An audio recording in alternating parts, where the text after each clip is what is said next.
जैसा कि आज के इस वीडियो में हम लोग फिर से जो है प्रतिदिन की तरह लुसेंट सामान्य ज्ञान की बुक से जो है आधुनिक भारत इतिहास को पढ़ेंगे। और आज आधुनिक भारत इतिहास का जो क्लास होने वाला है वो थर्ड क्लास यानी कि तीसरा क्लास होने वाला है। आप यदि पहला और दूसरा क्लास यदि देखना चाहते हैं तो इसी चैनल पर लुसेंट मॉडर्न हिस्ट्री करके जो है वो क्या कहते हैं प्लेलिस्ट बना हुआ होगा। उस प्लेलिस्ट में जाकर के जो है पीछे का वीडियो देख सकते हैं। आप यदि किसी भी एग्जाम का तैयारी करते हैं जैसा कि एसएससी, यूपीएससी, बिहार दरोगा, रेलवे, बैंक या बिहार टीचर का तैयारी करते हैं, बिहार टीचर जैसा कि TRE 4 यानी कि TRE 4 का तैयारी करते हैं, तो उसके लिए यह वीडियो जो है काफ़ी यूजफुल होने वाला है। आज की इस वीडियो में हम लोग जो पढ़ने वाले हैं वो सिख के गुरु और सिख गुरु के साथ साथ सिख गुरु के जो है वो अंग्रेज के साथ कैसा संबंध था इसके बारे में पढ़ने वाले हैं, ठीक है। और इससे पीछे की क्लास आप यदि देखना चाहते हैं तो प्लेलिस्ट में जाकर के देख सकते हैं। देखिए जैसा कि 43 पॉइंट पैराग्राफ 43 में जो है क्या दिया गया है, सिख एवं अंग्रेज के बारे में दिया गया है। देखिए सिख संप्रदाय की जो है स्थापना का श्रेय किसे जाता है, गुरु नानक को जाता है। किसे जाता है, गुरु नानक को जाता है। और यह गुरु नानक जो थे सिख संप्रदाय के कौन गुरु थे, प्रथम गुरु थे, याद रखिएगा। गुरु नानक के जो अनुयायी ही क्या कहलाते थे, सिख कहलाए। ये बादशाह बाबर एवं हुमायूं के क्या थे, समकालीन थे। समकालीन का अर्थ क्या होता है, एक ही समय में जो है दोनों का चलना, यानी कि एक ही समय में जिस समय में बाबर जो है गद्दी पर बाबर और हुमायूं बैठा होगा उसी समय गुरु नानक भी क्या होंगे, वो सिख के गुरु होंगे, ठीक है। तो समकालीन का अर्थ होता है। नेक्स्ट पॉइंट क्या है कि सन 1496 ईस्वी की कार्तिक पूर्णिमा को जो है नानक को आध्यात्मिक पूर्ण जीवन का आभास हुआ। क्या हुआ, आध्यात्मिक पूर्ण जीवन का आभास हुआ, ठीक है। अब नेक्स्ट पॉइंट हमारा क्या है कि गुरु नानक जो सिख के प्रथम गुरु थे उन्होंने गुरु का लंगर नामक जो है निशुल्क सहभागी भोजनालय स्थापित किया। निशुल्क मतलब फ्री जो है वो भोजनालय स्थापित किया। उसका नाम क्या रखा गया, गुरु का लंगर नाम रखा गया। नेक्स्ट पॉइंट क्या है कि गुरु नानक ने अनेक स्थान पर संगत का अर्थ क्या होता है, धर्मशाला। और पंगत का अर्थ क्या होता है, लंगर, यानी कि धर्मशाला और क्या कहते हैं लंगर स्थापित किए, यानी कि शॉर्टकट में संगत और पंगत कह सकते हैं, ठीक है।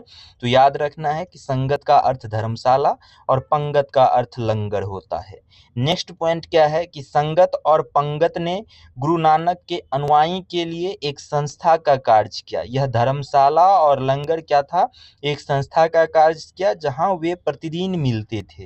नेक्स्ट पॉइंट हमारा है कि गुरु नानक की 1538 ईस्वी में करतारपुर में जो है वो मृत्यु हो गई। तो याद रखिएगा सिख के प्रथम गुरु कौन थे, गुरु नानक थे। और इनका मृत्यु 1538 ईस्वी में करतारपुर में हो गया। उसके बाद नेक्स्ट पॉइंट अब क्या हम लोग पढ़ेंगे, दूसरा गुरु के बारे में पढ़ेंगे। तो सिख के दूसरा गुरु कौन बने, गुरु अंगद बने। और यह कब से कब तक सिख के गुरु रहे, 1539 ईस्वी से लेके 1552 ईस्वी तक सिख के यह कौन से गुरु थे, दूसरे गुरु बने रहे। इनका प्रारंभिक नाम यानी कि शुरुआत का नाम क्या था, लहना था।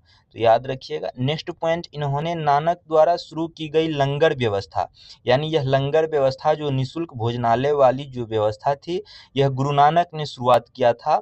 लेकिन यह गुरु अंगद जो थे इन्होंने इस व्यवस्था को अस्थाई बना दिया, यानी कि परमानेंट बना दिया, ठीक है। अब देखिए नेक्स्ट पॉइंट क्या है कि गुरुमुखी लिपि का आरंभ किसके काल में हुआ, तो याद रखिएगा गुरु अंगद के काल में हुआ। यह जो है मोस्ट VVI पॉइंट जो है वो एग्जाम दृष्टिकोण से है कि गुरुमुखी लिपि का आरंभ किसके काल में हुआ, तो गुरु अंगद के काल में हुआ। अब देखिए सिख के तीसरे गुरु के बारे में हम लोग पढ़ेंगे। तो सिख के तीसरे गुरु कौन थे, अमरदास थे। याद रखिएगा सिख के तीसरे गुरु कौन थे, अमरदास थे। अगर आपसे पूछ दे सिख का पहला गुरु तो गुरु नानक था, दूसरा गुरु पूछते तो गुरु अंगद था, और तीसरा गुरु पूछते तो कौन था, तीसरा गुरु पूछते तो गुरु अमरदास था। कौन था, गुरु अमरदास था। और यह गुरु अमरदास कब से कब तक गुरु रहे, 1552 ईस्वी से लेके 1574 ईस्वी तक ये सिख का गुरु रहे। नेक्स्ट पॉइंट, गुरु अमरदास के बारे में क्या दिया गया है कि गुरु अमरदास जो थे इन्होंने हिंदू से पृथक यानी कि अलग होने के कई कार्य किए। हिंदू से अलग विवाह पद्धति लवन को प्रचलित किया। हिंदू से अलग विवाह पद्धति लवन नामक विवाह पद्धति को क्या किया, प्रचलित किया। और क्यों प्रचलित किया, यह चाह रहे थे कि हिंदू से जो है वो अलग हो जाए, हिंदू से पृथक होने के लिए यह सब कार्य इन्होंने गुरु अमरदास ने किया। और गुरु अमरदास कितने नंबर के गुरु थे, तीसरे नंबर के गुरु थे, याद रखिएगा। अकबर ने गुरु अमरदास से जो है गोविंदवाल जाकर यानी गोविंदवाल नामक स्थान पर पहुंचकर, किसने, अकबर ने। अकबर कौन था, यह मुगल साम्राज्य के कौन थे, सम्राट थे, मुगल सम्राट थे यह। अकबर मुगल सम्राट थे, तो अकबर ने अमरदास से गोविंदवाल जाकर भेंट किया और गुरुपुत्री बीबी भानी को कई गांव दान में दिए। गुरुपुत्री यह कौन थे, गुरुपुत्री यानी कि गुरुपुत्री का अर्थ यहाँ होता है कि गुरुपुत्री का अर्थ होता है गुरु अमरदास की पुत्री। गुरु अमरदास, यह जो तीसरे गुरु थे गुरु अमरदास, इसकी पुत्री कौन थी, बीबी भानी थी।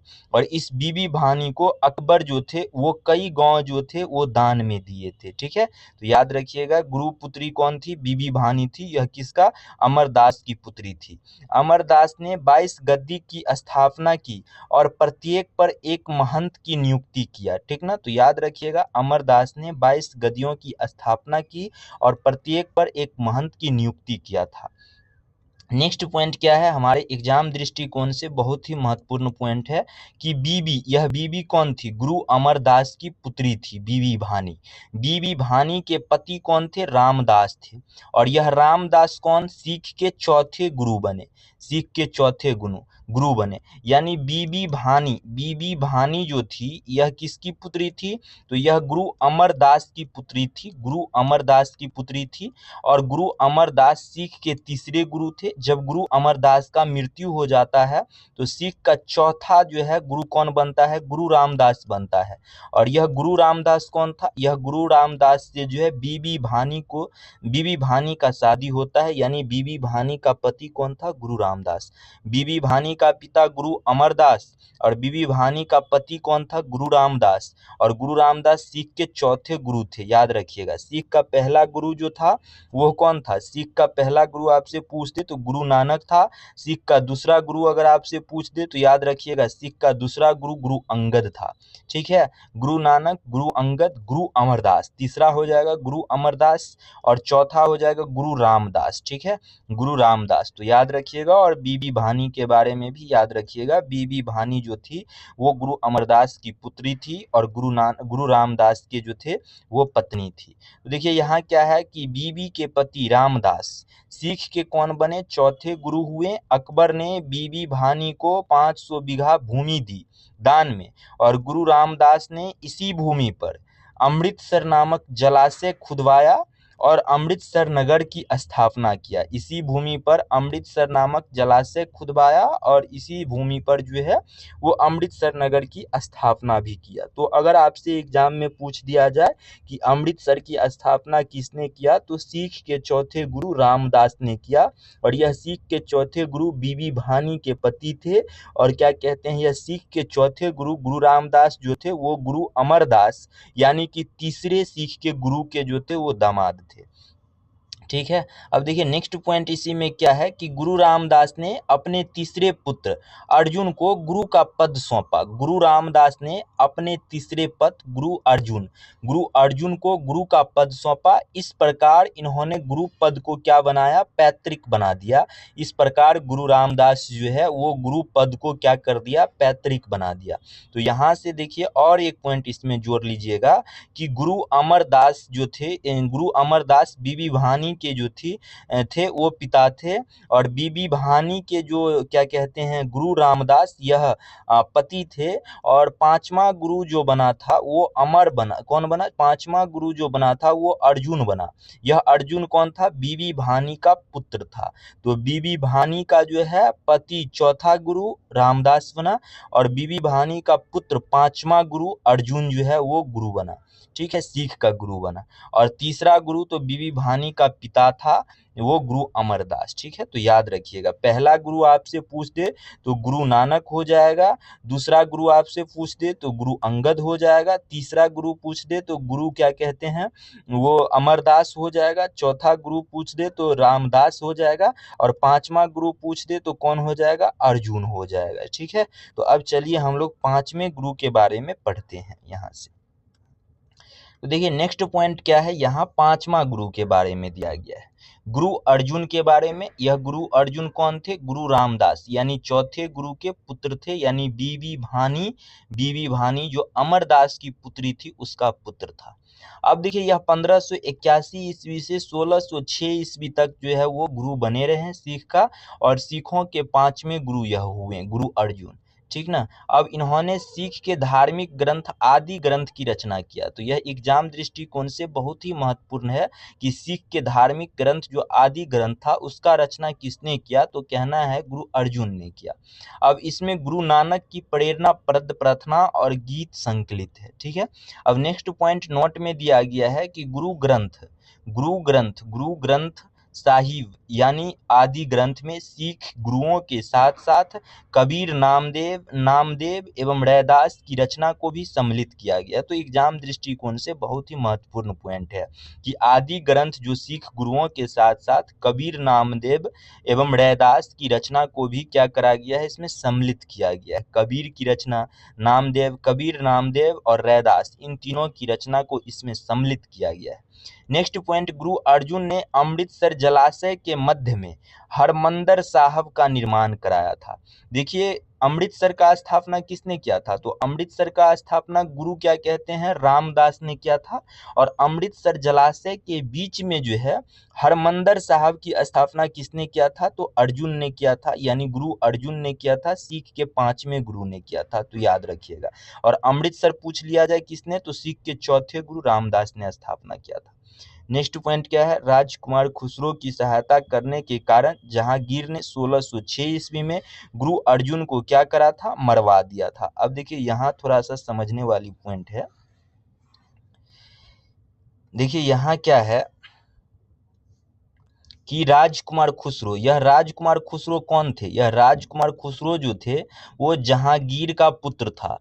जहांगीर का कौन था, पुत्र था, जहांगीर का पुत्र था। और यह जहांगीर कौन था, तो मुगल का क्या था, सम्राट था, मुगल का सम्राट था, जो मुगल सम्राट के बारे में हम लोग मध्यकालीन भारत में पढ़ेंगे। ठीक है, तो यह क्या हुआ कि राजकुमार खुसरो की सहायता करने के कारण, और राजकुमार खुसरो जहांगीर का पुत्र था, और क्या कहते हैं राजकुमार खुसरो अपने पिता के विरोध कर रहे थे। ठीक है ना, जिस वजह से यह क्या कहते हैं, जब खुसरो की सहायता गुरु अर्जुन ने करा, तो गुरु अर्जुन को जहांगीर ने जो है वो 1606 ईस्वी में मरवा दिया। तो याद रखिएगा कि गुरु अर्जुन को किसने मरवाया था, तो जहांगीर ने मरवाया था। क्यों मरवाया था, तो खुसरो की सहायता किया था। खुसरो कौन था, जहांगीर का पुत्र था, और जहांगीर का पुत्र होने के बावजूद भी इन्होंने अपने पिता का विरोध करा था, जिस वजह से पिता जो है उसका विरोध करने लगा, पिता भी।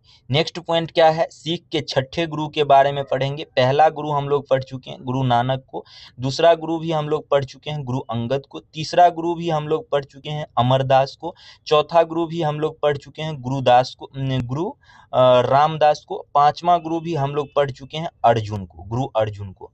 अब छठा गुरु हम लोग पढ़ेंगे हरगोविंद को पढ़ेंगे, गुरु हरगोविंद को पढ़ेंगे। गुरु हरगोविंद जो है 1606 ईस्वी से 1645 ईस्वी तक जो है सिख के गुरु बने रहे। इन्होंने सिख को सैन्य संगठन का रूप दिया तथा अकाल तख्त या ईश्वर के सिंहासन का निर्माण करवाया। तो यह हमारे एग्जाम दृष्टिकोण से बहुत ही महत्वपूर्ण है, क्योंकि यह क्या कहते हैं, इन्होंने सिख को क्या करा, सैन्य संगठन का रूप दिया तथा अकाल तख्त या ईश्वर की सिंहासन का क्या करा, निर्माण करवाया। ठीक है, तो याद रखिएगा यह सिख के कौन से गुरु थे, तो यह सिख के छठे गुरु थे। और सिख के छठे गुरु कौन थे, तो सिख के छठे गुरु हरगोविंद थे। सिख के छठे गुरु कौन थे, हरगोविंद थे। अब देखिए ये दो तलवार बांधकर गद्दी पर बैठते थे, कौन, हरगोविंद। हरगोविंद कौन थे? सिख के छठे गुरु थे और यह गद्दी पर 2 तलवार बांधकर बैठते थे एवं दरबार में नगारा बजाने की व्यवस्था की। नगारा बजाने की व्यवस्था किसने किया? तो नगारा बजाने की व्यवस्था जो है गुरु जो है वो हरगोविंद ने किया। नगारा बजाने की व्यवस्था किसने किया? गुरु हरगोविंद ने किया। इन्होंने अमृतसर की क्या करा? किलेबंदी की।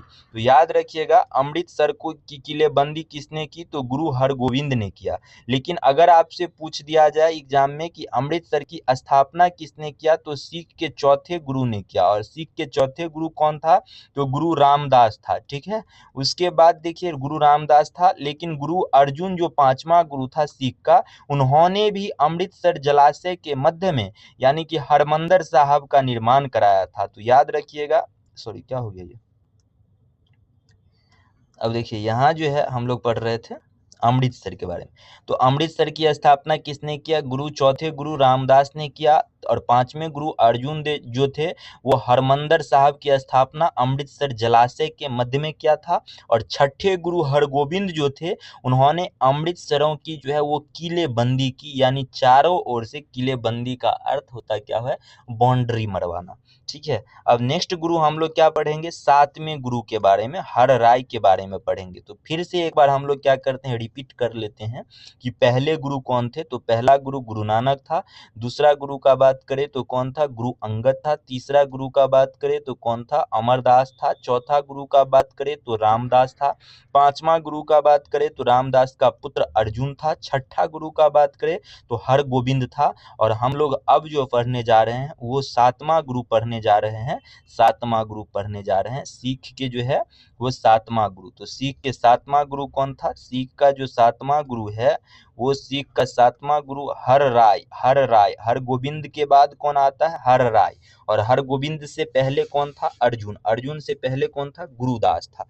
ठीक है, तो इस तरह 10 गुरु हैं सिख के और 10 गुरु का नाम याद रखना है, क्योंकि यदि एग्जाम में क्रम से सजाने के लिए कह दिया जाए तो याद रहेगा, तब तो हम लोग सजा पाएंगे। अब देखिए सिख के 7वें गुरु कौन है? हर राय है। ठीक है, उन्होंने दारा सिकोह को मिलने आने पर आशीर्वाद दिया। मिलने आने पर दारा सिकोह जो थे उन्होंने हर राय गुरु 7वें गुरु के पास मिलने आए थे, जिस वजह से उन्हें आशीर्वाद दिया। और सिख के 8वां गुरु हर राय, हरगोविंद छठा, हर राय 7वां और 8वां गुरु हरकिशन था। हरकिशन कौन था? 8वां गुरु था। हरगोविंद के बाद हर राय के बाद हरकिशन था। ठीक है, हरकिशन। इनकी मृत्यु चेचक से हो गई थी। हरकिशन की मृत्यु किससे हो गई? चेचक से हो गई थी। इन्हें दिल्ली जाकर गुरुपद के बारे में औरंगजेब को समझाना पड़ा था। अब नेक्स्ट पॉइंट क्या है? गुरु 9वें गुरु। गुरु 9वां, सिख के 9वां गुरु कौन थे? तेग बहादुर थे। सिख के 9वां गुरु तेग बहादुर 1664 से 1675 इस्लाम स्वीकार नहीं करने के कारण औरंगजेब ने इन्हें वर्तमान शीशगंज के गुरुद्वारा के निकट मरवा दिया। तो यह हमारे एग्जाम दृष्टिकोण से बहुत ही महत्वपूर्ण पॉइंट है कि सिख के 9वें गुरु गुरु तेग बहादुर थे और इस्लाम स्वीकार नहीं करने के कारण औरंगजेब जो मुगल सम्राट थे, इन्होंने जो है वर्तमान शीशगंज में गुरुद्वारा के निकट मरवा दिया। किसे गुरुद्वारा के निकट मरवाया? तेग बहादुर को। तेग बहादुर कौन थे? सिख के 9वें गुरु थे। इसे किसने मरवाया? औरंगजेब ने मरवाया। क्यों मरवाया? इस्लाम धर्म स्वीकार नहीं करने के कारण। तो याद रखना है। नेक्स्ट पॉइंट क्या है? सिख के 10वें गुरु और यह सिख के अंतिम गुरु भी थे। इसके बाद सिख के कोई गुरु नहीं बने। ठीक है, तो याद रखिएगा सिख के 10वें गुरु और अंतिम गुरु। इसका जन्म गुरु गोविंद सिंह है और इसका जन्म बिहार में हुआ था, इसलिए बिहार के एग्जाम के लिए और ही महत्वपूर्ण हो जाता है। बिहार में जो है पटना साहिबा में हुआ था। कहाँ हुआ था? पटना साहिबा में हुआ था। याद रखिएगा गुरु गोविंद सिंह का जन्म कहाँ हुआ था? पटना साहिबा में, लेकिन लुसेंट में सिर्फ पटना दिया हुआ है। पटना में ही पटना साहिबा पड़ता है। अब देखिए नेक्स्ट पॉइंट क्या है कि गुरु गोविंद सिंह अपने को सच्चा पातशाह कहा। गुरु गोविंद सिंह जो सिख के अंतिम गुरु थे और सिख के अंतिम और सिख के 10वें गुरु थे, इन्होंने अपने को क्या कहा? सच्चा पातशाह कहा। कि क्या कहा? सच्चा पातशाह कहा। उसके बाद देखिए इन्होंने सिख के लिए 5 ककार अनिवार्य किया, अर्थात प्रत्येक सिख को केस रखना है, कंघा रखना है, कृपान रखना है, कच्छा रखना है और करा रखने की अनुमति दी और सभी लोगों को अपने नाम के अंत में सिंह शब्द जोड़ने के लिए कहा। तो याद रखिएगा, एग्जाम दृष्टिकोण से यह भी पॉइंट बहुत ही महत्वपूर्ण है। गुरु गोविंद सिंह का निवास स्थान जो था वो आनंदपुर साहिब था एवं कार्यस्थली पाओता थी। यह एग्जाम दृष्टिकोण से महत्वपूर्ण नहीं है। ठीक है, अब देखिए नेक्स्ट पॉइंट क्या है कि गुरु गोविंद सिंह ने फारसी में जफरनामा लिखे थे। फारसी में क्या लिखा इन्होंने? जफरनामा। इनके दो पुत्र यानी कि किसके? गुरु गोविंद सिंह के कौन थे? दो पुत्र थे। एक का नाम फतेह सिंह, दूसरा का नाम जोरावर सिंह को सरहिंद के मुगल फौजदार वजीर खान ने दीवार में चिनवा दिया था। दीवार में क्या कर दिया था? चिनवा दिया था। नेक्स्ट पॉइंट, 1699 में बैसाखी के दिन गुरु गोविंद सिंह ने खालसा पंथ की स्थापना किया। खालसा पंथ की स्थापना किया। पाहुल प्रणाली की भी शुरुआत गुरु गोविंद सिंह ने ही किया था। ठीक है, पाहुल प्रणाली मतलब दीक्षा लेने की जो है वो संस्था वगैरह कुछ इस तरह होता है। अब देखिए नेक्स्ट पॉइंट क्या है कि गुरु गोविंद सिंह ने सिख के धार्मिक ग्रंथ आदि ग्रंथ को वर्तमान रूप दिया और कहा कि अब गुरुवाणी सिख संप्रदाय के गुरु का कार्य करेगी। गुरुवाणी क्या करेगा? कि सिख संप्रदायों की गुरु का कार्य करेगी और इस तरह जो है गुरु का पद जो है समाप्त हो जाता है यहाँ। अब देखिए गुरु गोविंद सिंह की हत्या 1708 ईस्वी में नादेर नामक स्थान पर गुल खां नामक पठान ने कर दिया। गुल खां नामक किसने किया? पठान ने कर दिया। नेक्स्ट पॉइंट क्या है कि बंदा बहादुर।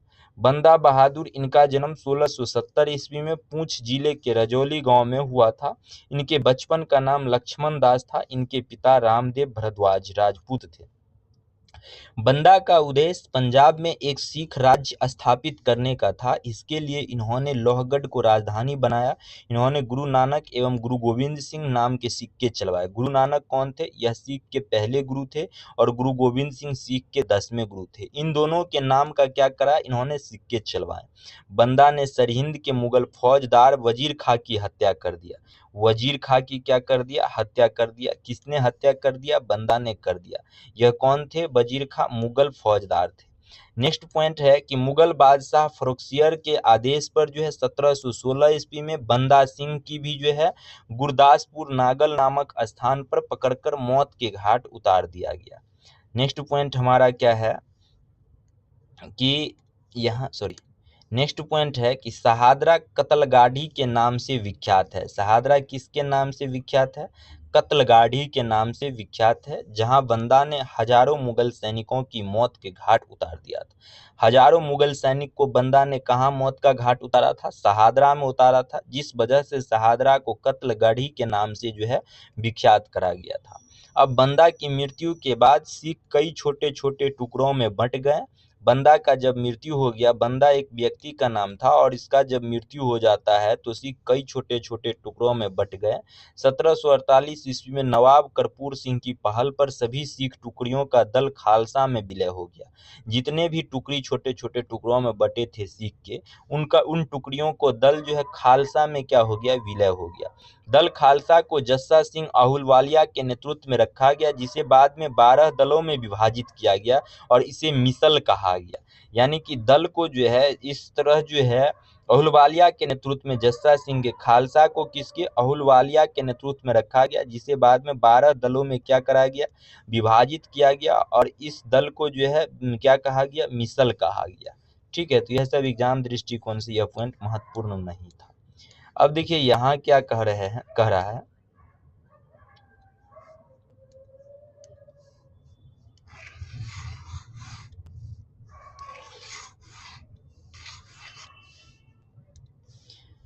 देखिए यहाँ क्या है कि मिसल अरबी भाषा का शब्द है और जिसका अर्थ होता है सम्मान होता है। यह सब एग्जाम दृष्टिकोण से महत्वपूर्ण नहीं, यहाँ से एग्जाम दृष्टिकोण से महत्वपूर्ण है रंजीत सिंह के बारे में। देखिए रंजीत सिंह का जन्म कहाँ हुआ था? गुजरवाला में 2 नवंबर 1780 ईस्वी को सुकर चकिया मिसल के मुखिया महा सिंह के यहाँ हुआ था। इनके दादा चरत सिंह ने 12 मिसलों में सुकर चकिया मिसल को प्रमुख स्थान दिला दिया। 12 जो मिशन था यानी 12 दल में जो विभाजित हुआ था, उसमें एक सुकर चकिया दल था। उसको जो है इनके दादा चरत सिंह जो थे उन्होंने प्रमुख स्थान दिला दिया। नेक्स्ट पॉइंट क्या है कि 1798 से 99 में रंजीत सिंह लाहौर का शासक बना और 25 अप्रैल 1809 ईस्वी को चार्ल्स मेटकाफ और महाराजा रंजीत सिंह के बीच अमृतसर की संधि हुई।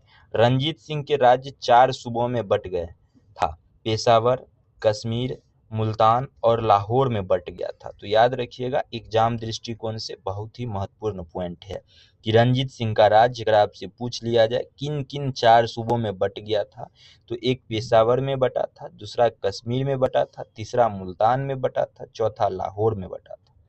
नेक्स्ट पॉइंट है, महाराजा रंजीत सिंह का विदेश मंत्री फकीर अजीजुद्दीन एवं वित्त मंत्री दीनानाथ था। महाराजा रंजीत सिंह का विदेश मंत्री कौन था? फकीर अजीजुद्दीन एवं वित्त मंत्री कौन थे? दीनानाथ थे। 17 जून 1839 में रंजीत सिंह की मृत्यु हो गई और प्रथम आंग्ल सिख युद्ध 1845 ईस्वी से 46 ईस्वी एवं द्वितीय आंग्ल सिख युद्ध 1849 ईस्वी में हुआ। तो याद रखिएगा, प्रथम आंग्ल सिख युद्ध 1845 से 1846 ईस्वी एवं 3 वर्षों के बाद दूसरा आंग्ल युद्ध हुआ था 1839 ईस्वी। ठीक है, अब देखिए यहाँ अंग्रेज एवं सिख के मध्य कुछ संधि हुए। जब युद्ध हुआ तो संधि भी होगा।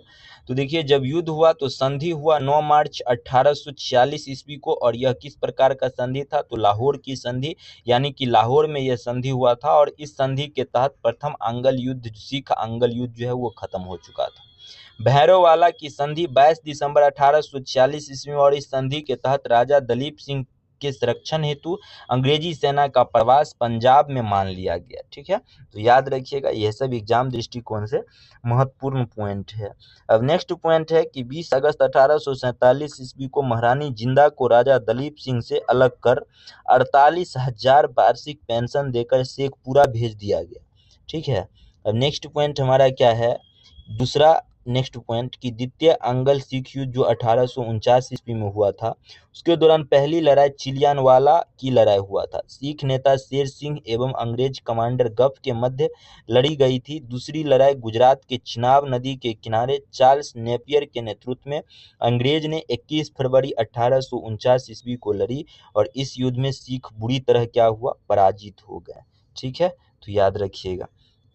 नेक्स्ट पॉइंट क्या है और लास्ट पॉइंट कि लॉर्ड डलहौजी की 29 मार्च 1849 ईस्वी को घोषणा द्वारा संपूर्ण पंजाब का विलय अंग्रेजी राज्य में कर लिया। यानी लॉर्ड डलहौजी की घोषणा के द्वारा संपूर्ण पंजाब का विलय किसमें कर लिया गया? अंग्रेजों के द्वारा जो कब्जा करा गया राज था उसमें विलय कर लिया गया। महाराजा दलीप सिंह को 50,000 पाउंड की वार्षिक पेंशन दी गई इस विलय के लिए। उसे शिक्षा प्राप्त करने के लिए इंग्लैंड भेज दिया गया। सिख राज्य का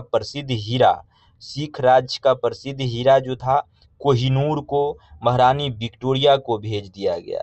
महारानी विक्टोरिया को क्या भेज दिया गया? सिख राज्य का प्रसिद्ध हीरा कोहिनूर को जो है महारानी विक्टोरिया को भेज दिया गया। अब हम लोग नेक्स्ट वीडियो में, यानी कि क्लास 4 में जो है, क्लास 4 में हम लोग जो है कंपनी के अधीन गवर्नर जनरल के बारे में पढ़ेंगे।